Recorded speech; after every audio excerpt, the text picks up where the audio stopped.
concepto que trabaja que se llama el concepto de mimetismo. ¿De mimetismo a qué? De mimetismo pues precisamente al concepto de realidad. Acá hay una visual de una narración evidente, pero es una narración que a pesar de que podría llegar a suceder en un contexto de lo real, por una situación política, por una situación ética, legal, un montón de cosas allí, nosotros podemos entender un montón de violación, digamos, a derechos humanos y a todo esto, y por lo tanto la concebimos, o la comprendemos dentro de una narrativa no natural o una narrativa antinatural. Comprendemos que aparece un absurdo dentro de la narrativa. El absurdo es un punto de anclaje, un punto de giro final en donde, por ejemplo, hay una persona disparándole a una anciana, ¿cierto? Entonces en la primera escena hay una persona con un arma, él seguidamente le dispara a una anciana. A una persona un adulto mayor, disculpen.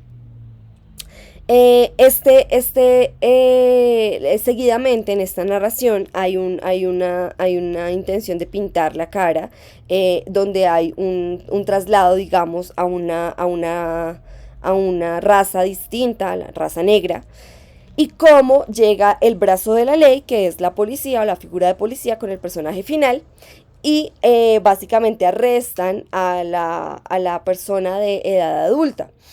Y luego pareciera que el policía salva al victimario. Hay un absurdo allí. Hay un punto de giro que dentro de un contexto que a pesar de que viola procesos éticos, morales y digamos que todo ese contenido independientemente de ello, da un giro trascendental. Ese giro trascendental es algo inesperado. Eso todavía, digamos que reafirma el concepto de la narración antinatural. Es algo que normalmente dentro del plano de realidad no podríamos comprender.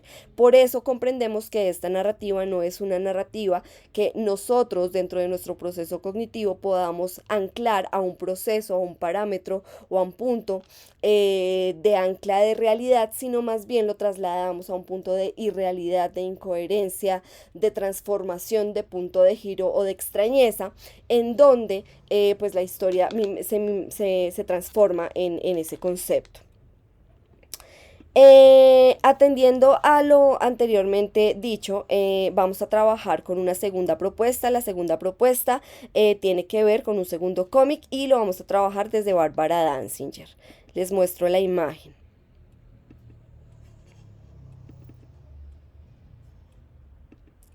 La segunda imagen es esta, es otro cómic del mismo autor, Joan Cornelá. También lo referenciamos como un cómic, pues están allí unas visualidades, digamos que articuladas. Bárbara Danzinger es otra autora que trabaja el tema de anclas narrativas puntualmente. ¿Qué son las anclas narrativas?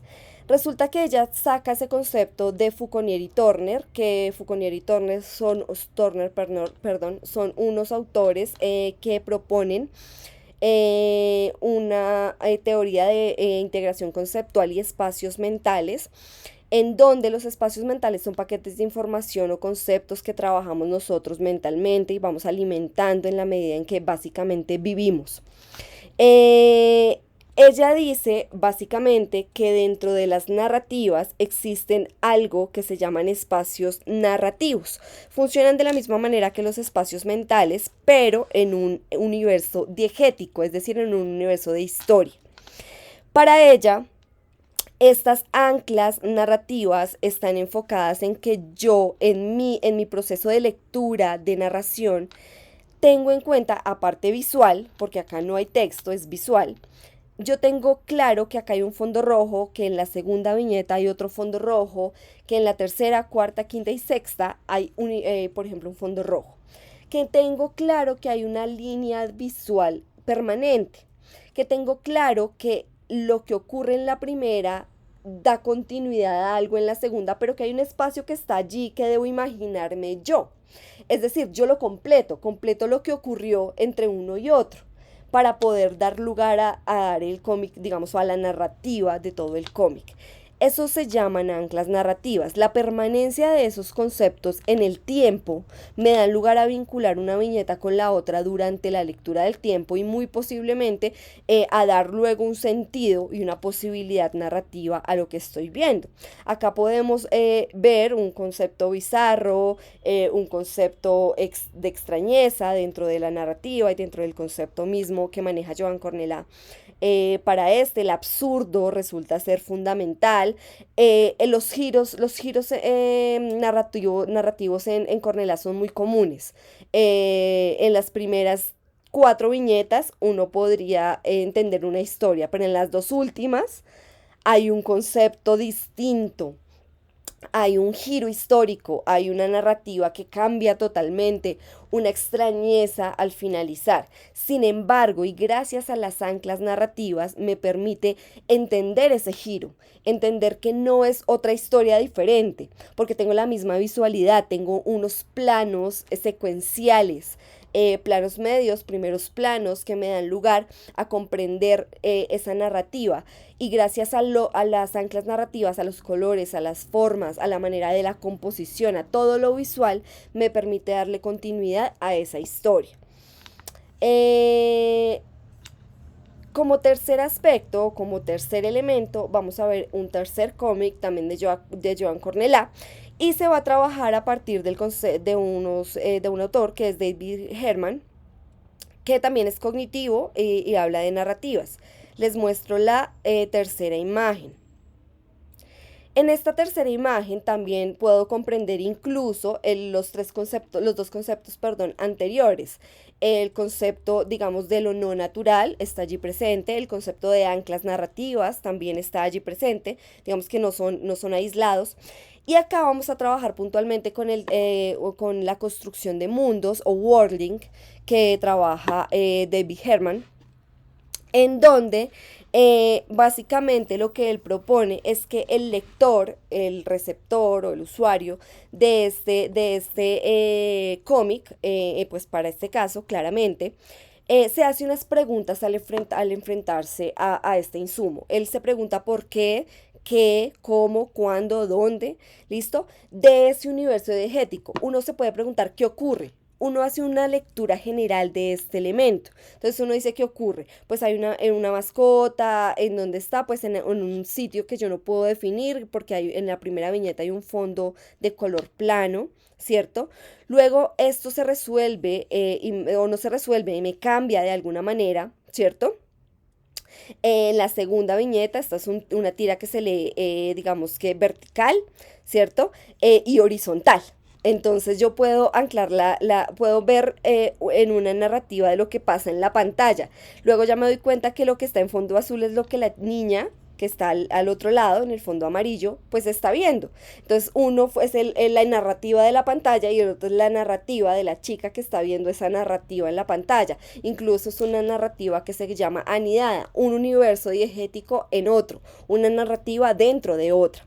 Entonces hay 2 historias en una, ¿sí? Incluso en ese orden de ideas habrían 3 historias. Allí aparece que según David Herman, el receptor está preguntándose todo el tiempo qué, dónde, cómo, cuándo, a partir de esto. Y dice que la visualidad también, digamos que esas pistas, él las menciona como affordances o puntos o pistas visuales, no textuales, son visuales, los colores. Por ejemplo, yo ya entiendo que el color azul aquí es el color de la pantalla y el color amarillo de fondo es el color de la narrativa de la chica que está viendo esa pantalla, de una narrativa dentro de otra. Entonces puedo dividir y comprender esas 2 narrativas de formas diferentes. Gracias a esas visualidades, a esas texturas, colores, formas y divisiones, digamos, de esas pistas visuales, puedo armar y contestarme esas preguntas de qué, cómo, cuándo, dónde.